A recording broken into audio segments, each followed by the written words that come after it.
So,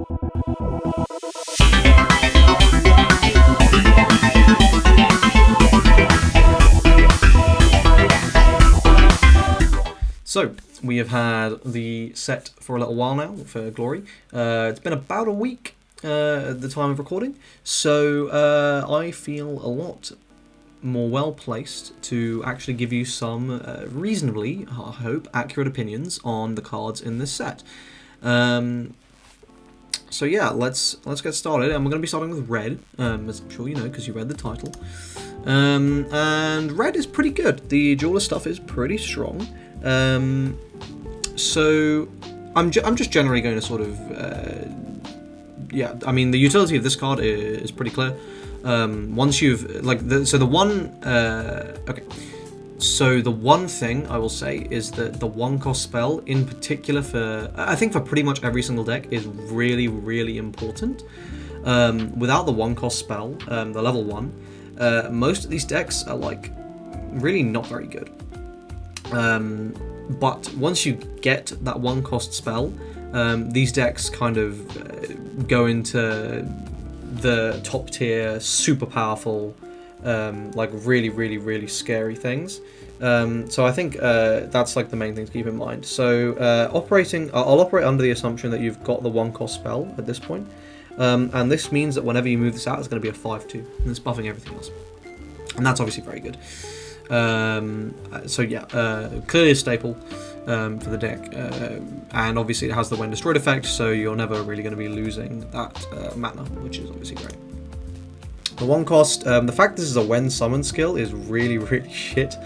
It's something you are really only running it because it's a duelist, and that is relevant for resonance of the gems, I think it's called. That's pretty important. Frankly, if I could get away without running this, I would, but it's a unique mana. And I understand why they didn't give it the replacement skill, because with Excella, that would be a turn to kill going second literally every single game. You would just hard mull for those 2 pieces and you just win. So I understand why they didn't do it. I mean, one, it would also ramp you to 10 mana, even ignoring the fact that it would kill you. So obviously it would be fucking stupid. So I get why. The when summoned, I stand by my opinion. There should have been a passive to make it a little better. Doesn't matter too much, but it's just one of those things that like the card is just so meh. Obviously, you know, there are ways to summon it. I'm not 100% sure if cloning it will trigger the when summoned. I don't think it does, so yeah, really not very good, but you run it because you have to. Obviously the spell here, highly relevant. During your turn, whenever one of your minions belong to the duelist class moves from the base of the field, that minion receives 100 BP, 1 DP. This is however it moves. I think I need to explain how insane this is. It's very important for the deck to function at all at a high level. Then we got Topaz of the Gemfolk. This introduces the first time we'll see. The first time we'll see on a field minion. This replacement skill. Again, you run it because it's a duelist. It's like a 2-of. Because generally you actually want to Blueberry, which is next, I believe, a Blue Barrel, who's amazing. Whenever it attacks your opponent's life, draw. So the fact that it replaces itself from base basically lets you do this with like literally no fear at all, because you're just going to get it back. And you know, is your opponent like really want to block a 1/1? Probably not. They probably want to save your blocks for their blocks for your bigger stuff, unless you literally have nothing else. And you really don't give a shit either way, because you know, this effectively, it's like trade a movement and 1 mana for a draw, and potentially a damage, which is obviously worth it. So yeah, this is super good. Then we got Block Golem here. Now this is a Legion Golem. This is pretty crap, honestly.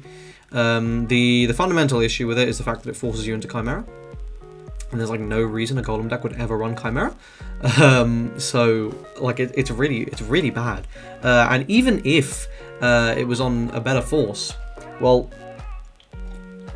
the issue you would have is that you know, by having the restriction that one of your Golem or Legions have to have been destroyed this turn, and then for that you only get one additional copy. It's like a lot of hoops you have to jump through to get a very mediocre effect. So yeah, this is pretty garbo. Moonstone of the Gemfolk is another staple. Searches for your spell, so this gives you 6 copies, which is obviously very important. And you know, by the time you play this, you'll that's fine. You just need to get the level 1 early enough in the game that once you start popping off and doing all your combos and stuff, you have it. And obviously it replaces itself. So again, very, very important. The fact this is a common, by the way, I have to say is really, really nice. Previously, they would have made this an epic. So they made the deck a lot more accessible by reducing the rarity of this. Resonance of the Gems, this card is bonkers. I mean, you know, for 3, you get something from your base, which is, you know, generally speaking, like, worst case, it's going to be like a... Well, I mean, worst case, it's like a neg, but on average, you're getting something that costs 3 or 4, and sometimes you get something that costs 5, which is obviously great. But then, if you've got 3 or more unique mana, which you will, you draw 2. And then if you've got 5 or more, you also... The fucking board wipe spell that used to be so crazy in red, I forgot it, I forgot the 7 cost.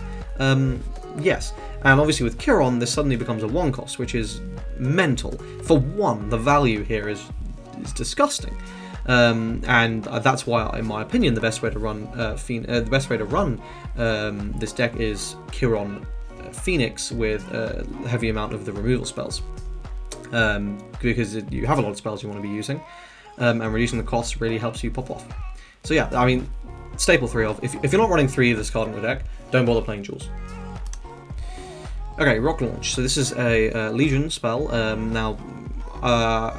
They all sort of do the same thing where you can pay Legion mana for the coloured cost, and it does 300 BP to one of your opponent's minions and draws a card. It's okay. The fact that it draws is quite nice, and obviously, if this was one specified colour, I think it'd be a lot better. Because again, for Chiron, for 1, doing 300 BP, it's a pretty relevant early game, and fundamentally it draws. So worst case, you just pay a mana to filter, which is really good. For 2, it's less good, it's more niche, but I still think it's pretty solid.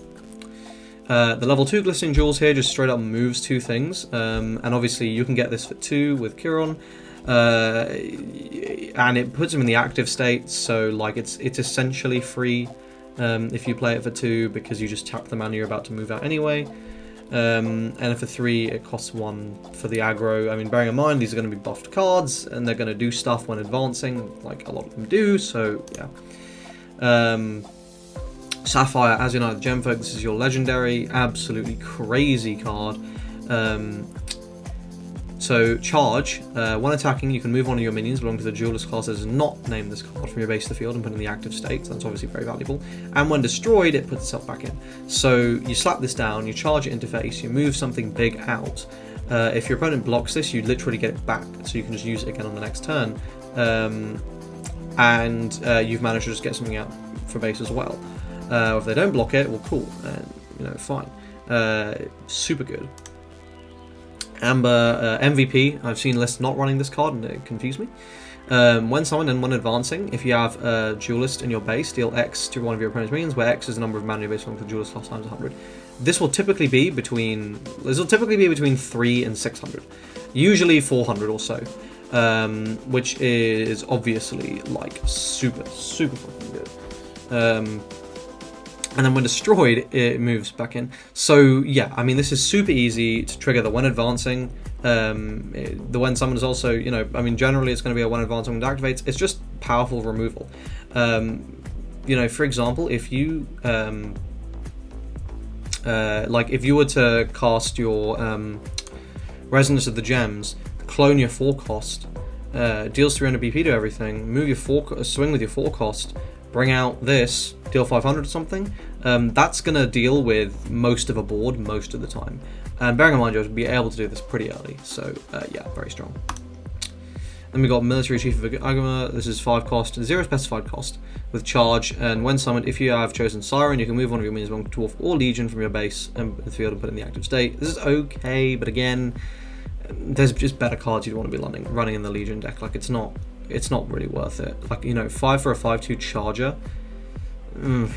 It's really not very good. Armasaur rather, is a much better card. When summoned, if there are no other minions on your field, you increase your movement by 2, and on your turn, whenever one of your other minions moves from base to field, select one of your opponent's minions to lose 500 BP for the duration of this turn. So this is one of those cards where, if you were running a more red-focused Legion deck, like you're running a lot of red stuff, which you probably wouldn't be, but this would be one of those ones where you can really start spamming your when advancing and doing some proper crazy stuff, and also board wiping. This is also a pretty powerful tool for duelists because you move out Amber, trigger the one advancing, minus like an 8,000-9,000 BP to something, which is obviously super strong. Yeah, this is pretty decent. And I believe finally we have Volcanic Veil. Again, a very powerful card. You know, you're realistically paying for 3 or 6 charger. And if your opponent tries to deal with it, you burn 1. So if you've managed to ping your opponent down pretty low over the course of the game, this is just going to be one of those things where it will just close out the game. But obviously, this is one of the weaker versions of these cards. It's definitely not too good. But yeah, I believe that's it. So I hope you guys enjoyed this video today. If you did, hit the like button. Let me know your thoughts on red and the red support in the comment section down below.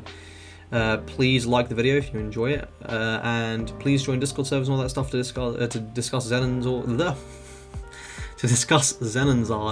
and all the other card games I cover as well. Once again, I hope you guys enjoyed the video, and I look forward to seeing you in the next one. Cheers.